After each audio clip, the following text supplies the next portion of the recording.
Bom, iniciando então a explicação do projeto 3 de cálculo numérico. Então, agora explicando primeiro o contexto do exercício, né? Então, o exercício tem por objetivo fazer estimativas das temperaturas em uma placa, né? Então, passando aqui para as minhas anotações que eu fiz, podemos ver que o exercício dá basicamente dois dados para a gente, tanto uma figura geral, que relaciona os dados de temperatura, né, x, y, z e w, com as variáveis, que seriam as temperaturas, então essas quatro temperaturas, e o sistema linear aqui embaixo, onde esse sistema linear está em base em um exemplo, né, considerando que o x é 25, o y 75, o w é zero e o z, não, w é de 100, na verdade, desculpa, e o z é zero. Então, analisando os dois, a gente pode perceber o padrão de que cada variável aqui depende do ponto que está ao lado, né, dos pontos que estão ao lado da mesma variável. Então, por exemplo, o T11, como a gente pode ver aqui, depende tanto de 100, tanto de 25, tanto de T12 quanto de T21. A gente pode ver que o 100 seria o W e o 25 seria o X. E trazendo aqui para a imagem, a gente vê que o T11 está ao lado de todos esses quatro pontos, né? No formato de cruz aqui. E isso vale para todas as variáveis. Então, tendo em vista esse padrão que a gente percebeu, criamos aqui uma fórmula geral que vai servir, né, para fazer os RA, com base nos RAs. Então, agora sim, descendo aqui para os RAs, usamos esses dois RAs, esse X, Y, W e Z, eu vou mostrar logo a seguir no código que a gente utilizou para encontrar cada um desses dados. E a partir dessas contas, né, a gente foi fazendo contas para que, com o intuito de formar tanto a matriz A quanto a matriz B, que a gente vai usar nos métodos iterativos depois. Então, a matriz A vai ser formada pelos coeficientes dessa parte aqui das variáveis, né, coeficiente das variáveis, que seria essa parte aqui mais da esquerda, e os termos independentes, que está do lado direito do sistema final, e seria o vetor B, né? Então tem tanto para um RA quanto para um outro. E agora, como que a gente conseguiu esse x, y, w e z? Foi pelo código que o próprio professor passou para a gente, que a gente utiliza a biblioteca random, né, que é para gerar números aleatórios. Então a gente digita aqui o nosso RA, digitamos dois deles e vai a partir dele, né, random.seed, quer dizer que a partir desse RA que a gente digitou, vai gerar tanto um X, tanto um Y, tanto um W quanto um Z, que é dado aqui, né? Então vocês podem ver que para o RA 174529 são esses, e para o outro RA seria este aqui, né? Então, só para vocês verem que está certinho. E agora a gente vai prosseguir com a explicação dos métodos iterativos. Bom, o primeiro método aqui que a gente vai falar vai ser o método de Gauss-Jacob, né?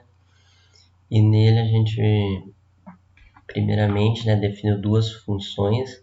A função comparar, que a gente vai utilizar para fazer o critério de parada desse exercício, e a função de Gauss-Jacob mesmo. Para o funcionamento desse método, a gente também definiu que a primeira matriz X que a gente vai ter os mesmos valores de B, ou seja, vai ser uma cópia. E a gente, da matriz a gente verificou os elementos da diagonal principal. E aí a gente tem que ver se esses elementos são diferentes de zero, né? Porque a gente vai fazer uma divisão, né, aqui.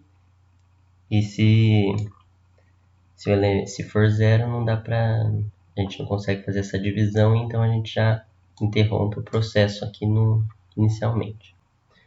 Agora, para a gente ir atualizando o valor de x de k, né, conforme uma melhor precisão e um número máximo de interação, a gente criou esse while aqui, esse loop, né, que ele vai atualizar enquanto a interação for menor que o máximo número de interações definido por nós, ele vai atualizando a iteração. Então a gente criou esse for aqui, que ele vai passando elemento a elemento e vai eliminando o termo da diagonal, né, principal da somatória que a gente utiliza na fórmula. E aí a gente chega a cada vez que esse loop se repete, a gente chega num novo valor de x de k. Aqui nesse if final aqui, a gente vai comparar a precisão, né, do último x de k encontrado com o valor dado por nós, que foi de 0,01. E aqui a gente compara que se ele estiver suficientemente próximo do loop, ele para e imprime o último valor de x de k. Se não, e se ele ainda não estiver próximo o suficiente e tiver menor que o número máximo de iteração, ele volta para esse loop aqui e faz um novo cálculo, né? E para esse exemplo de exercício, né, a gente tem o valor da nossa matriz A aqui e o valor de B também, que foi explicado já como foi encontrado anteriormente.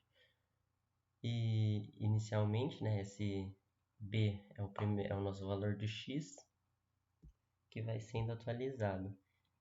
Então aqui a gente tem o programa, né, depois que rodou, com a interação 0, né, o valor de x é igual a b, e com a interação 1 ele vai mudando aqui, né.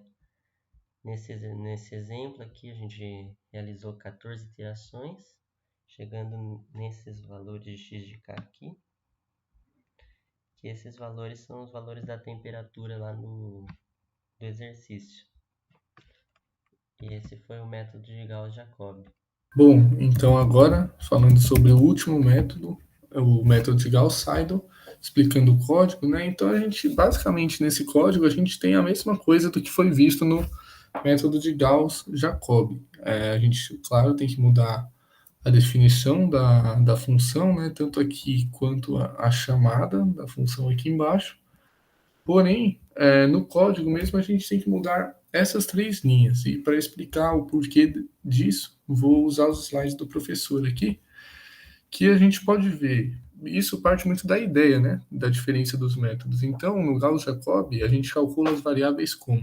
A gente calcula todas as variáveis sempre a partir de outras variáveis, né? Por exemplo, o x1 aqui a gente calcula a partir do x2, x3 até o xn, porém, sempre contando com as variáveis dadas no começo. Então, a gente sempre vai utilizando o que foi no começo. Por exemplo, a gente descobriu o x1 aqui, mas por mais que tenha o x1 atualizado, a gente usa o x1 do início, né? Esse é o Gauss-Jacobi. Porém, no Gauss-Seidel é diferente. A gente vai sempre atualizando enquanto a gente sabe. Então, no x1, como a gente não sabe nenhuma variável ainda, continua sempre a mesma coisa, né? x2 de k, xn de k. Porém, a partir do x2 já começa a mudar, né? A gente pode ver aqui que o x1 já passa a ser o x1 de k mais 1, então já é o x1 atualizado. E isso vai aumentando a cada vez que as linhas aumentam, né? Então, aí, por exemplo, o x3 a gente já vai saber o x1 atualizado, o x2 atualizado, e essa seria a grande diferença. E isso vai influenciar na hora da somatória, né? Então, na somatória, a gente faz uma somatória uma só aqui no Gauss-Jacobi, enquanto no Gauss-Seidel a gente faz duas, né? Tanto para os números atualizados, que seriam essas, então abaixo, nas linhas menores que o número de colunas, a gente usa esses, e para as maiores a gente continua usando o que não está atualizado, né? Então, mostrando aqui no código essas três linhas, se parte disso mesmo. Nessa primeira parte, a gente vê que se trata dos números atualizados. Então, ó, na primeira, o xk vai ser igual a x, porém com o looping ele vai se atualizando. A gente acrescenta um elif aqui, que esse elif é para analisar uma outra condição lógica, né? Que é quando o número de linhas é menor que o número de colunas. E Aqui a gente coloca a mesma forma usada no Jacobi, que é para o x que a gente usa sempre com o valor antigo dele. Então essa é a grande diferença. A gente pode ver aqui que o número de iterações foi 9, não bateu, né, o máximo de interações, então deu certo o método, tanto para esse RA quanto para o outro, como podemos ver aqui. Também teve 9 iterações o método de Gauss-Seidel, com essas temperaturas finais, né? E o que a gente agora comparando, por fim, o método de Gauss-Seidel com o método de Jacobi, no método de Jacobi, nesse primeiro tivemos 14 interações no primeiro RA, enquanto no segundo tivemos, mostrando aqui, a gente teve 15 interações. Então o método de Gauss-Jacobi teve 14 e 15 interações, enquanto o método de Gauss-Seidel teve 9 nas duas. Dessa forma, a gente pode ver que, por mais que os dois chegaram no resultado, o método de Gauss-Seidel é mais eficiente. Então, essa foi a explicação, gente. Espero que tenham gostado.